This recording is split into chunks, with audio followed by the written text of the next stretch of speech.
Hello, my dear friends. You're in the Military Summary channel, and today we will discuss the situation in Ukraine on the 20th of December of 2025. Today we have a lot of very interesting updates, so let's start. And we see that a very interesting game called presidential elections in Ukraine is beginning. You know that during the previous 24 hours, Zelensky and a lot of, Ukrainian authorities, representatives of Ukrainian authorities and Russian authorities made lots of interesting statements on this matter. Zelensky stated that there is no peace agreement yet and there might not be one. According to him, Washington proposed a direct negotiation format involving Ukraine, the USA, Russia, and Europe. Also, Zelensky claims that Ukrainian Foreign Ministry is currently working on creating the necessary infrastructure for elections. So, you know that when the special military operation started, lots of Ukrainians left Ukraine. Some of them went to Poland, some of them went to Germany, some of them to France, to the United Kingdom, to Spain, to the United States of America, to Canada, and so on. But some of them were forced to go to the territory of the Russian Federation. And the sources are saying that currently there are more than 12 million of Ukrainians who are currently living on the territory of Russia.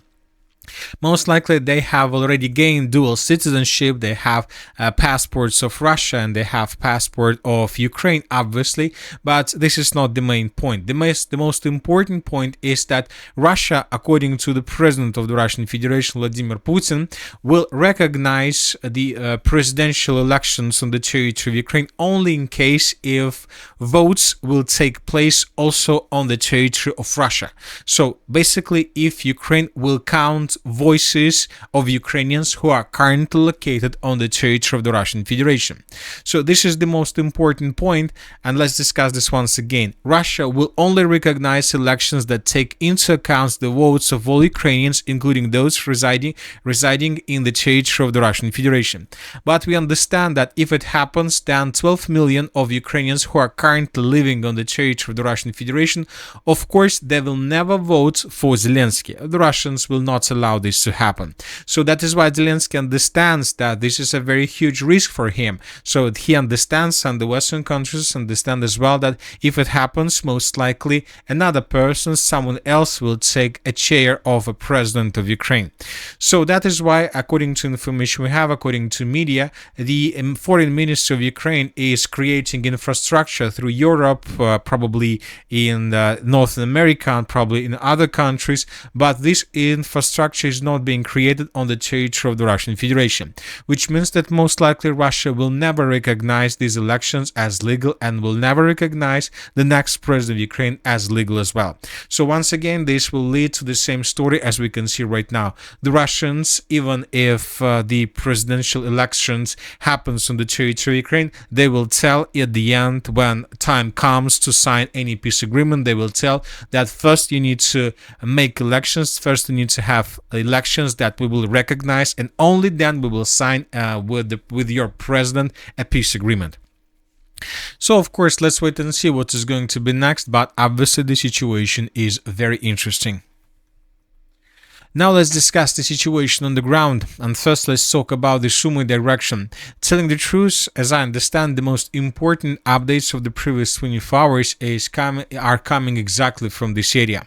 So when talking about the Sumy direction, I would like to remind you that the Russians were very active in this area several months ago, right after they managed to finish the battle for the Kursk region, right after the Russians restored control over the city by the name of Suja. The Russians crossed the border with Ukraine, and according to Putin, the Russians began the creation of a buffer zone in this area by moving in the direction of the city of Sumy. But the Russians were stopped somewhere at the beginning or during this summer of 2025. The Russians stopped. They managed to establish control over several villages, but they stopped.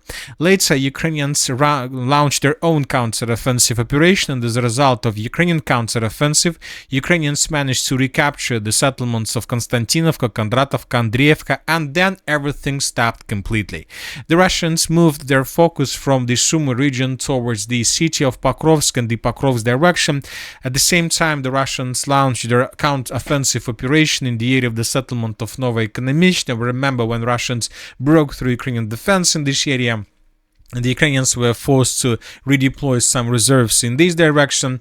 Later, and this is a very important thing, when the Russians managed to improve their positions significantly around the city of Kupiansk, the Ukrainians for the first time were forced to take some reinforcements and reserves from the area of the city of Sumy and to redeploy them in the Kupiansk direction. So the Ukrainians redeployed forces to the city of Kupiansk, and then Ukrainians launched their, let's say, greatest Kupiansk counter-offensive operation, or basically the fourth battle for the city of Kupiansk began. So as of now, we can count that since the beginning of the special military operation, there have been 4 battles for the city of Kupiansk. Two of them took place in 2022 when first Russians took under control the city, then Ukrainians recaptured, and 2 more battles for the city of Kupiansk happened in 2025. First, the Russians managed to establish control over the settlement, and now the Ukrainians are trying to restore control over the territory. And the Ukrainians are recapturing the city of Kupiansk with forces from the Sumy direction. And obviously, due to the fact that Ukrainians were forced to take some forces from the Sumy region, we understand that these decisions made by the Ukrainian military authorities weakened this area. And we are not talking about the level of this, but obviously there become less forces in this direction, which makes this direction less stronger in comparison with the previous situation. Another important thing is that several days ago, pro-Ukrainian sources and pro-Russian sources stated that few more brigades or battalions, few more units of the armored forces of Ukraine were redeployed in the direction of the city of Pokrovsk.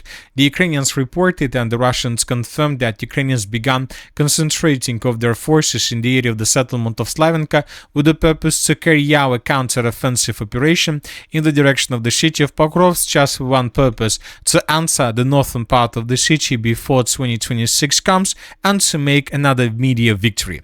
So of course this redeployment also weakened let's say the entire Sumy direction. So that is why the Russians, due to the situation, decided to use this advantageous configuration, and the Russians began their own offensive, or basically the Russians resumed their Sumy offensive operation. The active phase of this counter-offensive operation took place between the 10th and the 14th or 15th of December of 2025. During this period of time, the Russians managed to improve their positions significantly to the north of the city of Sumy, around the villages of Andreevka, Kondratovka, Vilche, and so on. So you can see the changes on the map between these dates. And the Russians continued offensive. Furthermore, some sources reported that by the end of the 15th of December of 2025, the Russians managed to establish complete control over the settlement of Andreevka and to force the Ukrainians to fall back. But for some reasons, the Russians stopped their offensive operation in this area.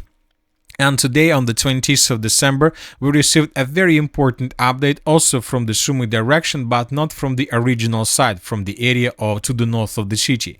The Russians, according to the Minister of Defense of the Russian Federation, established complete control over the settlement by the name of Vysoka.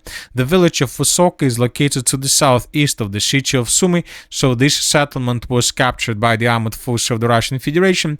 Furthermore, this information was confirmed by several pro-Russian sources. And now we have a question: why the Russians decided to cross the border between the Russian Federation and Ukraine in the Krasnopolye region to the southwest of the city of Sumy? What is the point of this offensive operation? What is the point of this village? This is a very important question. Furthermore, several pro-Russian sources reported that the village of Vysoka wasn't the only village that was captured by Russians. According to pro-Russian sources, the village of Grabovsk was also partially captured by the armored forces of the Russian Federation. By the end of the 20th of December of 2025, the Russians established control for more than 40 or 50% of the settlement, and the Russians continue advancing. So we can say that during the previous several days, the Russians managed to improve their positions along this part of the border between Russia and Ukraine. Once again, the question, why the Russians are doing this? Obviously, the Russians are doing this because Ukrainians during the previous weeks were forced to redeploy lots of forces from the Sumy direction in the direction of the city of Kupiansk and in the direction of the city of Pokrovsk. And this Russian offensive operation in the Sumy direction, where the Ukrainians didn't expect, or where the Russian offensive operation wasn't expected at all, will force the Ukrainians to redeploy additional units in this area, so basically to return back their forces here. Ukrainians may redeploy back their units from the Kupiansk direction, or the Ukrainians may change their plans regarding the Pokrovsk counteroffensive operation, and Ukrainians will redeploy back units from the settlement of Slavenka in the direction of the city of Sumy. So this obviously is the first task of Russians, to force the Ukrainians to return forces back. But the question is, that maybe Russia's plans are bigger than the plans that we've just discussed. Maybe the Russians are planning to move further in the western direction, because when talking about this territory, this is a perfect, let's say, territory for offensive operation, because Russians will be able to advance along railways. You know that since the beginning of the special military operation during the battle for the city of Pokrovsk and for the settlement of Kurakhova, the Russians shown very good results when they were attacking exactly along railways. So this, let's say, the territory around railways is a perfect territory for offensive operation, to hide from FPV drones, to create, let's say, fortifications, strongholds, and so on. So when talking about these possible roads of attack, then of course the next task and the next target for the armored force of the Russian Federation is the settlement by the name of Krasnopolye. And we will understand what exactly the Russians are going to do in this direction if they continue offensive operation further, and if Russians will announce about additional settlements taken by them during this possible trip. Furthermore, don't forget that there is a very important railways between the city of Sumy and the city of Kharkiv. We're talking about these railways because if Russians can cut these railways physically, or to establish FPV-3 or FPV drone control or artillery control, of course this will lead to some problems to Ukrainian logistic for the city of Kharkiv itself. So this offensive operation along the border maybe not just offensive operation with the purpose to encircle the city of Sumy. This offensive may serve as a base, as the first phase of let's say offensive operation against the city of Kharkiv and its logistic. Anyway, let's wait and see what is going to be next. We are waiting for the next days. We are waiting for the next 5 or 6 days, because then we will understand whether the Russians are going to move deeper, or it's just a media victory also from the Russian side, because this is also an option. This offensive operation with the village of Vysoka could be just a media victory for Russians during the talks process that is currently taking place on the territory of Miami, where the delegations of the United States of America and Russia are having a meeting for trying to discuss the situation in Ukraine and means and necessary steps they need to make for a peaceful settlement of the conflict. So once again, 3 options: to force Ukrainians to bring forces back, at least from the Kupiansk direction, to cut railways between Kharkiv and Sumy, or just immediate attack to make Russia's negotiation positions stronger in comparison with the current one. So let's wait and see. We need more time to understand the exact purposes and tasks of Russians there. Now let's move further and let's discuss the situation in the Kupiansk direction, where the Ukrainians continue their counter-offensive operation. During the previous 24 hours, the map has been adjusted. These are the changes on the map between the dates. The Ukrainians improved their positions significantly. The Russians, according to different forces, are forced to, let's say, fall back towards the river. The Russians control just the territory between the railways, the river of Kupenka and the river of Oskol. We are talking about this territory. This is basically a heart of the city of Kupiansk, and the Russians don't need to control the entire city. They just need to save control over this territory and probably over some territories to the south, and this will allow them in the future to strike back and to force the Ukrainians to fall back. Of course, everything depends on other front lines, and everything depends whether the Ukrainians have enough of forces and resources to continue their counter-offensive operation. But as As of the 20th of December, we received lots of videos that confirm several things. First of all, this video was published from the central part of the settlement of Kupiansk-Kozlovoy, and here we can see how a vehicle of the armored forces of Ukraine was moving from the territory of the city of Kupiansk-Kozlovoy in the northern direction towards the city of Kupiansk, and how Russians attacked this vehicle with FPV drone. So this video confirms that Ukrainians still have possibilities to bring additional forces on the territory of the city of Kupiansk and to use them as they want. Because, for example, when talking about the city of Pokrovsk and Mirnograd, we haven't seen even a single video with Ukrainian vehicles on the territory of the city for a very long period of time. And we're talking not just about the period of time when the city was under control of Ukrainians, at least partially. We're talking about a very big period of time, because the presence of vehicles on the territory of this or that city means that you have connection and you have secure zones that can be used for these purposes. And the fact that Ukrainians still have vehicles on the territory of Kupiansk-Kozlovoy means that probably they have stronger positions that the Russians described during their daily reports, according to the Minister of Defense. In this video, we can see another attempt to bring additional forces to the territory of the city of Kupiansk, probably to counterattack purposes, but this vehicle was damaged along the N26 road by the Russians. When talking about the Kupiansk, this west central Kupiansk direction, about the Liman direction, we haven't received anything, and we haven't been receiving anything from this direction for a very long period of time, telling the truth.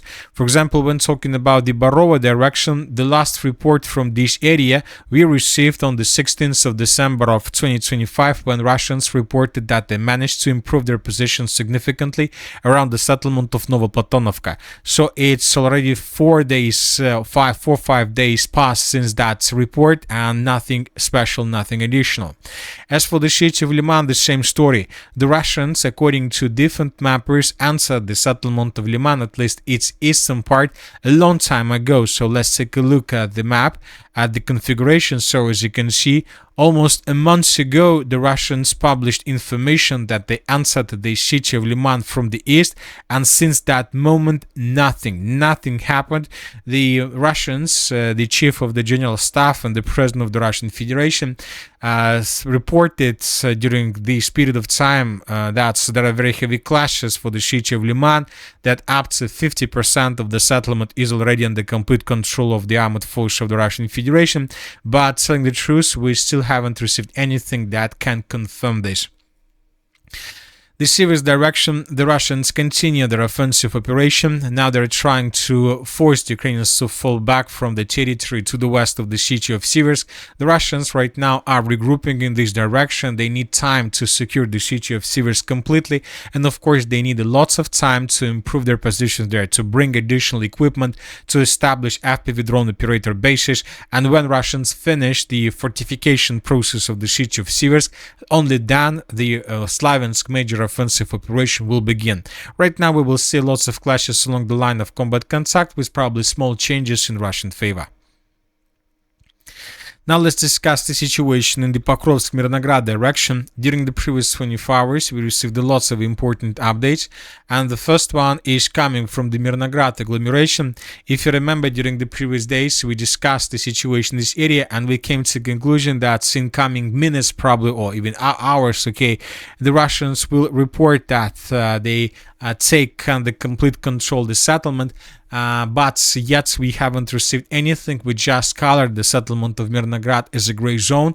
But today the Minister of Defense of the Russian Federation reported that the settlement of Svitle was captured by the Russians completely. So these are the changes on the ground between the dates.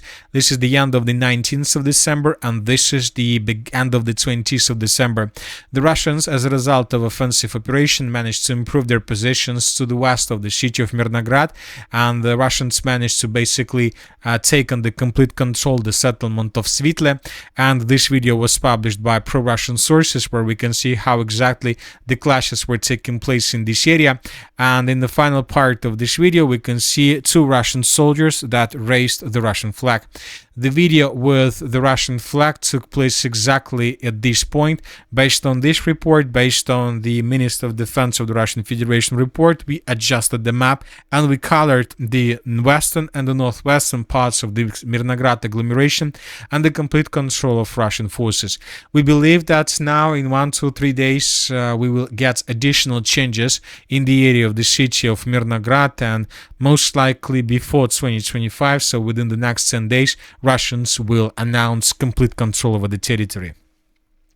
Furthermore, the Russians continue offensive operation along railways from the city of Pokrovsk in the northwestern direction towards the settlements of Sergeyevka and Grishina. Today, pro-Ukrainian sources published this video where we can see how Ukrainians from 32nd Mechanized Brigade were attacking standalone Russian soldiers in this area.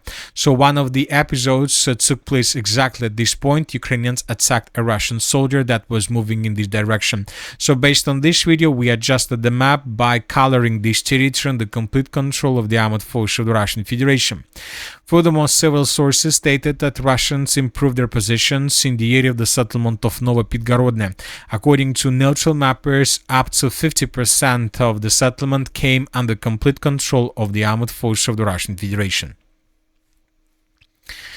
As for the Gulay-Polye direction, there are very heavy clashes in this area. The Russians continue fighting for the river of Gaichul for the Ukrainian side. The Russians continue fighting for the settlement of Gulay-Polye. We see that Ukrainians currently control just the central part of the settlement and the western part of the settlement. The Russians are pushing the Ukrainians and trying to force them to fall back. We have lots of videos we received lots of videos during the previous 12 hours, 24 hours. We have a video like this one where we can see two Russian soldiers that were moving in the central part of the settlement, which clearly shows us that this territory is under strong control of Russians. So we have, as you can see, we have a very small adjustment in this area. So these are the changes between the dates, but it doesn't change the entire picture. The Ukrainians are losing control over the settlement, and this information was also confirmed today by several very reliable pro-Ukrainian sources. As for the Odessa region, during the previous 24 hours, the Russians attacked the entire southern part of Ukraine using dozens of drones, and most of them attacked the territory of Odessa. So we have lots of updates that the situation is critical, that there is a partial blackout in this region, and the Russians support the situation. The Russians are not moving further. They're not creating a total blackout situation for this part of Ukraine.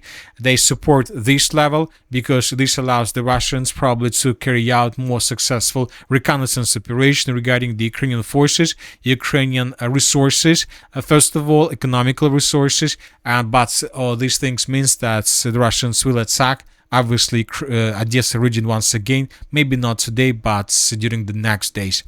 As for the bridge in the area of Mayaki, we have discussed already this video. Once again, the Russians continue attacking and destroying Ukrainian logistic. During the previous 24 hours, we received the video where the Russians were trying to destroy the engineering equipment that Ukrainians brought in this direction with the purpose to repair a bridge as fast as possible, but the Russians destroyed this engineering equipment.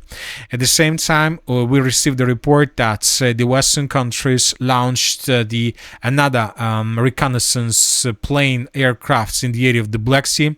Now, according to information we have, the Western countries they're trying to make a reconnaissance operation in front of Novorossiysk, so we expect that maybe this upcoming night between the 20th and the 21st of December of 2025, the Ukrainians will attack the Russian fleet in this area once again with drones, which will obviously lead to another round of escalation. So let's wait and see. And of course, we are still waiting for results of talks between Russian and US delegations in Miami. Obviously, this will give us lots of insights about the total process of the peaceful settlement of the conflict. And that's it for today. Military Summary channel reminds we condemn any violence in the world. Thank you for watching. Subscribe to my channel, put your likes, join my Patreon, and have a good day. Bye-bye.